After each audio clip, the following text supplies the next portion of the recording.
कोई भी शहर हो, कोई भी घर हो, गुनाह की हराहट बन जाती है सनसनी। फिर लुट जाता है दिन का चैन और खो जाती है रातों की नींद।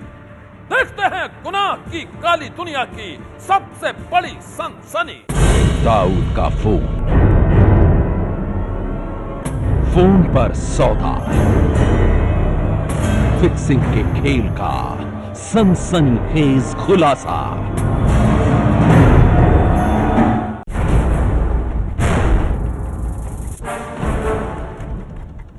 मुंबई बम धमाकों का मोस्ट वांटेड,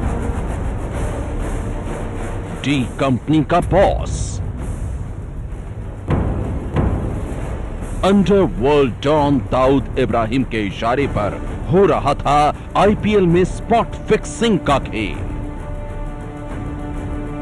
आईपीएल में स्पॉट फिक्सिंग से जुड़े हर राज का पता लगाने में जुटी दिल्ली पुलिस ने दावा किया है कि फिक्सिंग की जांच के दौरान कुछ कॉल डिटेल्स मिले हैं, जिनमें अंडरवर्ल्ड डॉन दाऊद इब्राहिम की आवाज भी रिकॉर्ड है।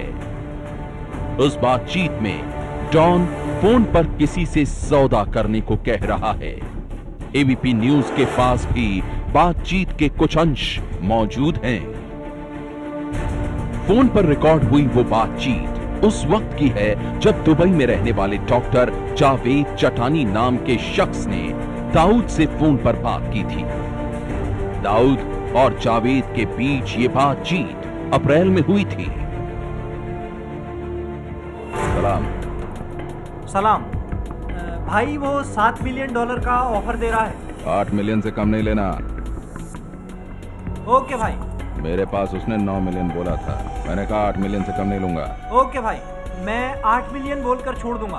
ओके, 7 मिलियन ले ले। पक्की बात है? 100%। मिनिस्टर साहब से बात की? मिनिस्टर साहब, दिल्ली पुलिस की स्पेशल सेल के मुताबिक ये किसी शख्स को दिया गया कोड है। डॉन और दुबई के डॉक्टर जावेद चटानी की इस बातचीत के दौरान दाऊद किसी से फोन पर सौदा करने को कह रहा है। इस बातचीत के बाद जावेद चटानी ने सट्टेबाज टिंकू से भी बातचीत की थी। पुलिस के पास उसकी भी रिकॉर्डिंग मौजूद है। तबीयत कैसी है? ठीक हूं भाई। जीतू से मिल लेना। ठीक है भाई। वो पहले भी आया था, कोठारी से बात हुई है। इस बातचीत के बाद टिंकू और जावेद की कई बार बात हुई थी, जिसमें स्पॉट फिक्सिंग से जुड़े सौदे की बात हो रही है। हाँ, दादू का क्या हाल है? हाँ ठीक है। कितना माइनस है बता दो।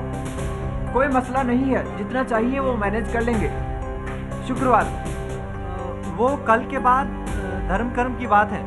शुक्रवार शनिवार को सेटिंग नहीं होती। इन रिकॉर्डिंग्स के अलावा पुलिस के पास और लोगों की बातचीत की भी पूरी रिकॉर्डिंग मौजूद है।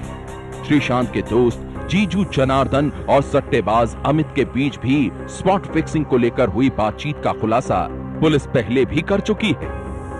दिल्ली पुलिस का यह भी कहना है कि पाकिस्तानी सट्टेबाज सलमान और रमेश की बातचीत में उन लोगों ने जीजू जनार्दन के बारे में भी बात की है। एक और बातचीत के ब्यौरे में जावेद लगातार ये कह रहा था कि राजस्थान रॉयल्स स्कोर को 112 से 115 रन के बीच रखे। पुलिस का दावा है कि इन तमाम रिकॉर्डिंग्स की कड़ियों को जोड़ते हुए वो इस नतीजे पर पहुंची है कि स्पॉट फिक्सिंग का ये पूरा खेल अंडरवर्ल्ड डॉन दाऊद इब्राहिम के इशारे पर चल रहा था। सनसनी के लिए ब्यूरो रिपोर्ट। क्रिकेट मैच में फिक्सिंग दाऊद के गोरख धंधे का ये खेल नया नहीं है। फिक्सिंग में सट्टेबाजी से दाऊद करोड़ों की कमाई करता है और इसलिए उसके इशारे पर उसके गुर्गे चलते हैं सट्टेबाजी की चाल। कुछ साल पहले दुबई में दाऊद के एक गुर्गे की सरेआम हत्या कर दी गई थी, जिसके हाथ में थी सट्टेबाजी और फिक्सिंग की पूरी कमान। और उस खूनी खेल का मास्टरमाइंड था दाऊद का सबसे बड़ा दुश्मन छोटा राजन। तारीख 19 जनवरी 2003। वक्त शाम के करीब 8 बजे।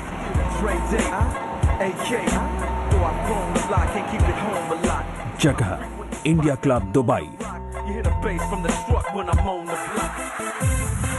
दुबई का मशहूर इंडिया क्लब रोज की तरह मस्ती में सराबोर था।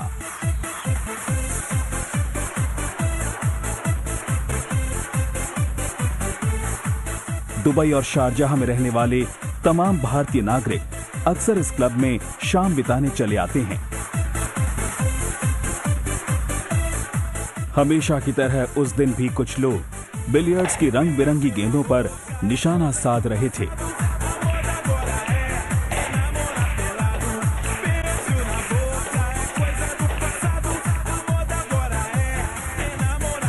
तो कोई शराब की चुस्कियों में डूब रहा था।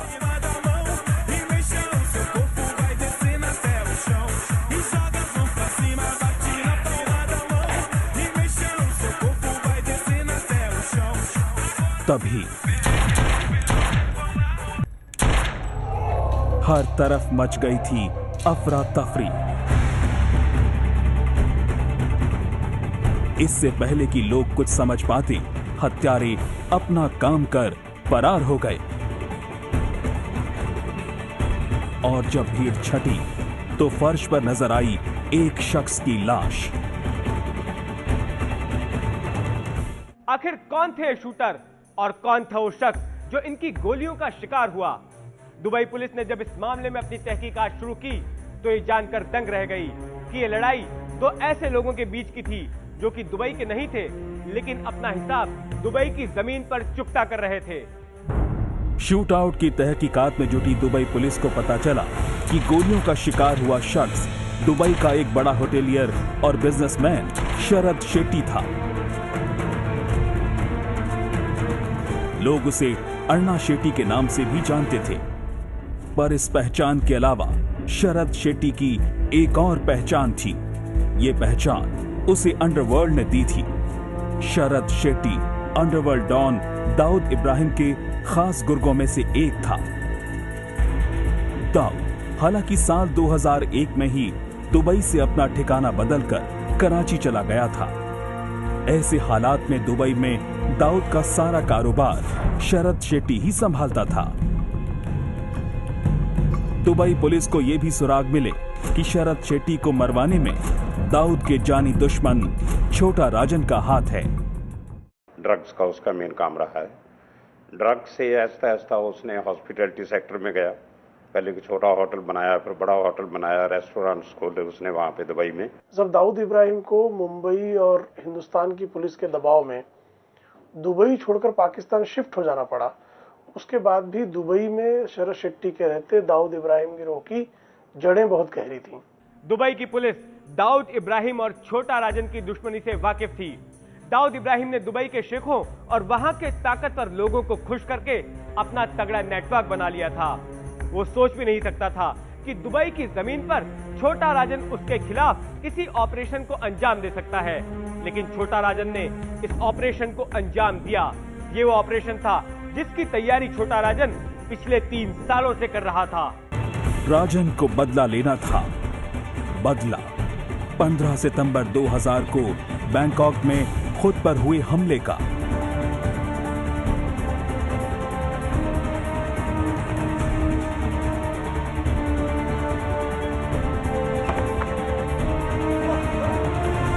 दाऊद की ओर से भेजे गए मुन्ना जिंगाड़ा नाम के शूटर ने अपने साथियों के साथ छोटा राजन पर बैंकॉक में हमला किया था।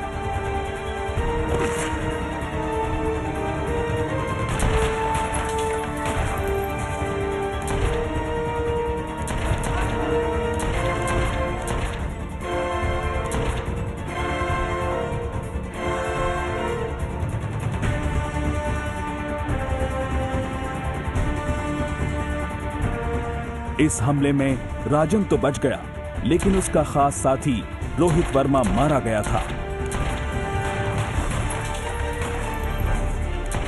पकड़े जाने पर भी दाऊद के शूटरों ने सरेआम टीवी चैनलों पर कहा था कि वे 6 महीने के भीतर राजन को फिर मारेंगे।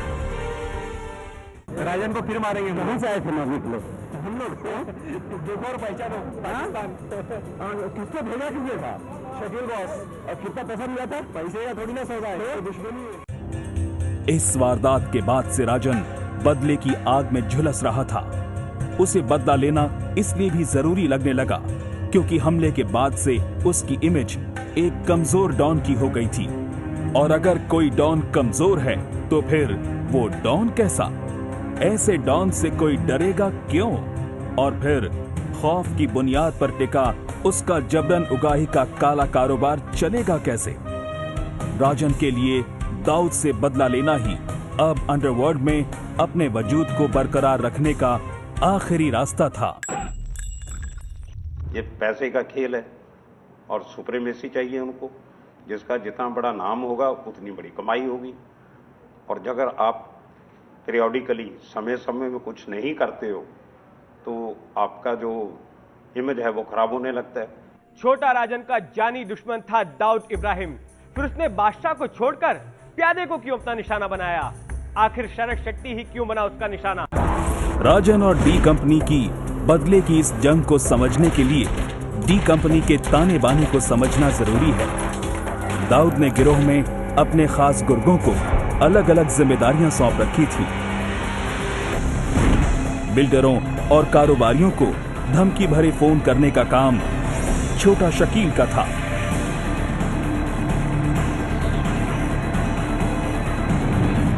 बॉलीवुड से एक्सटॉर्शन और फिल्मों में काले पैसे लगाने की जिम्मेदारी अबू सलीम की थी। फर्जी नोट का कारोबार आफताब बटकी के जिम्मे था। मैच फिक्सिंग और सट्टेबाजी का काला कारोबार दाऊद के लिए शरद शेट्टी संभालता था। रही बात दाऊद की, तो दाऊद सीधे तौर पर अपने किसी भी धंधे में दखल नहीं देता है। उसका काम फैसला लेना और अपने वफादारों को ऑर्डर देना होता है। दाऊद की सुरक्षा का इंतजाम बेहद पुख्ता रहता है। राजन की ओर से कई बार दाऊद इब्राहिम को मार गिराने की कोशिश भी हुई, लेकिन दाऊद तक पहुंचना छोटा राजन के लिए इतना आसान नहीं था। सॉफ्ट कॉर्नर टारगेट ढूंढते हुआ अब दाऊद को मारना मुश्किल है, अनीस को मारना मुश्किल है, छोटा शकील को मारना मुश्किल है, तो उनको तकलीफ देनी है तो उसके किसी चाहने वाले को मारो, तो डर तो होता ही है। दाऊद इब्राहिम से एट पार रिलेशन रखने वाला, बराबरी का संबंध रखने वाला अगर कोई व्यक्ति उस पूरे गिरोह में था तो वो शरद शेट्टी था। और दाऊद की होटल बिजनेस को, दाऊद के बेटिंग के बिजनेस को शरद शेट्टी संभाला करता था। लेकिन राजन जवाबी हमले के लिए ज्यादा इंतजार नहीं कर सकता था। उसे अंडरवर्ल्ड में अपनी साख बचानी थी, अपनी ताकत दिखानी थी। इसलिए पहले उसने दाऊद के किसी बेहद खास गुर्गे को ठिकाना लगाने की सोची और उसे सबसे आसान शिकार नजर आया शरद शेट्टी, जो कि दाऊद के साथ कराची नहीं गया था और दुबई में ही दाऊद के 5 स्टार होटल और बाकी के धंधे संभालता था।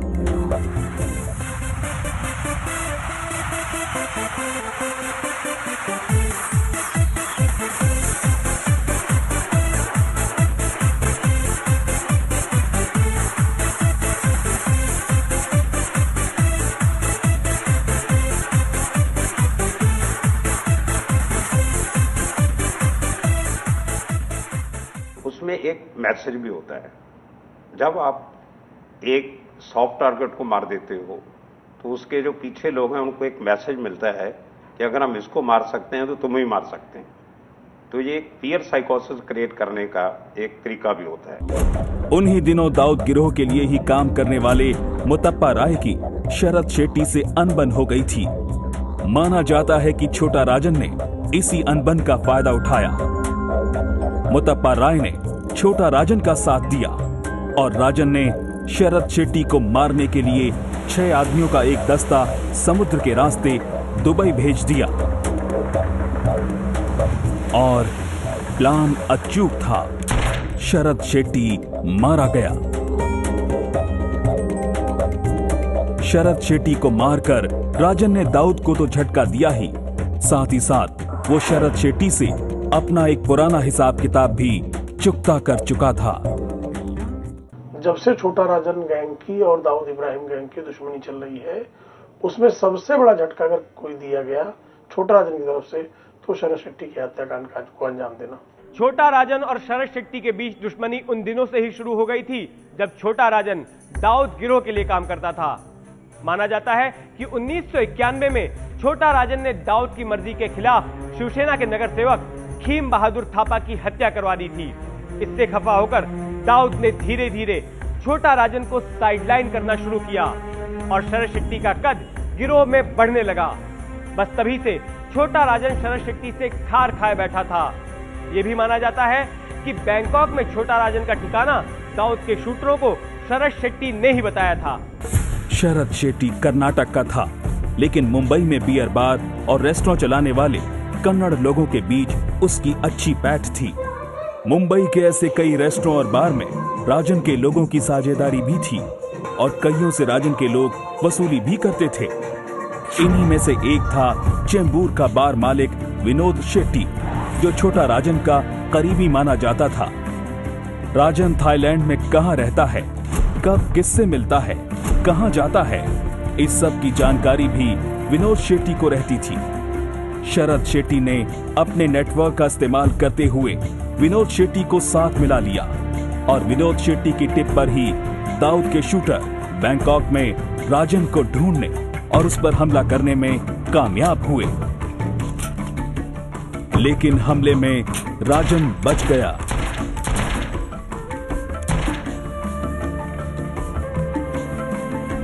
इसके बाद राजन के लोगों ने सबसे पहले मुंबई में विनोद शेट्टी और बाद में दुबई के इंडिया क्लब में शरद शेट्टी को मौत के घाट उतार दिया।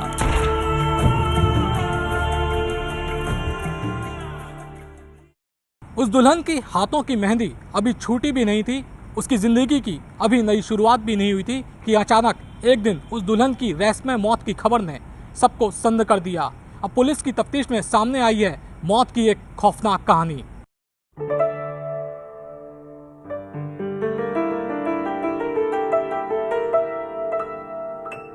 महीने भर पहले ही वो लड़की दुल्हन बनकर ससुराल गई थी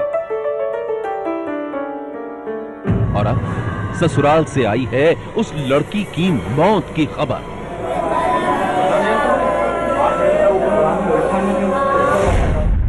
जिस घर में महीने भर पहले मनाया गया शादी का जश्न, उस घर में अब फैला है मौत का मातम। ससुराल में रहस्यमयी मौत की ये सनसनीखेज दास्तान है उत्तराखंड के उधम सिंह नगर जिले की। 28 अप्रैल को उधम सिंह नगर के काशीपुर इलाके में सुमन नाम की एक लड़की की शादी हुई थी। सुमन ने मनोज नाम के युवक के साथ शादी के फेरे लिए थे। ओम नवग्रहणम सर्वे और शादी के बाद वो अपने ससुराल चली गई थी।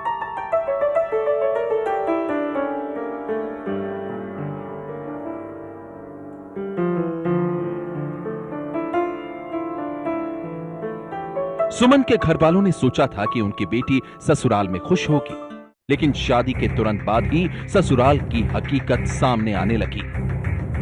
सुमन के घर वालों के मुताबिक उसके ससुराल वाले दहेज में एक कार मांग रहे थे। इसके लिए उन्होंने फोन भी किया था, लेकिन इससे पहले कि सुमन के घर वाले कार का इंतजाम करते, अचानक ससुराल से ये खबर आई कि संदूक गिरने से सुमन की मौत हो गई।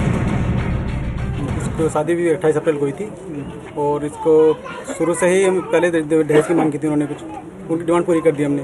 उसके बाद फिर दोबारा उनको कई बार फोन आया कि ये कुछ मांग रहे हैं, गाड़ी के लिए कह रहे हैं, तो उन्हें गाड़ी के लिए बोला गया, तो जो कि हम चलो कुछ आधा कर करके हम कर देंगे। और फोन आया था इसका कि सामान मांग रहे हैं। मैंने तो ठीक है कोई इजाज़त हो जाएगा। अब इन्होंने सुबह फोन आया, सुबह किसी और फोन आया हमें कि एक्सपायर हो गई है, उसको संदूक के ऊपर गिर गया है, जिससे वो मर गई है। सुमन के घर वाले जब उसके ससुराल पहुंचे तो सुमन की लाश पड़ी थी। सुमन के मुंह और गले पर चोट के निशान थे और नाक से खून बह रहा था। सुमन के घर वालों का आरोप है कि सुमन की मौत हादसे में नहीं हुई है, बल्कि ससुराल वालों ने उसकी हत्या की है। उन्होंने फौरन पुलिस में सुमन के पति और उसके परिवार वालों के खिलाफ मामला दर्ज करवाया, लेकिन इससे पहले कि पुलिस उन्हें गिरफ्तार करती, सुमन का पति मनोज और उसके परिवार वाले घर से गायब हो गए। बाद में पुलिस ने सुमन के पति को तो गिरफ्तार कर लिया, लेकिन उसके घर वाले अब भी फरार हैं। सनसनी के लिए उधमनगर से कमल जगाती की रिपोर्ट।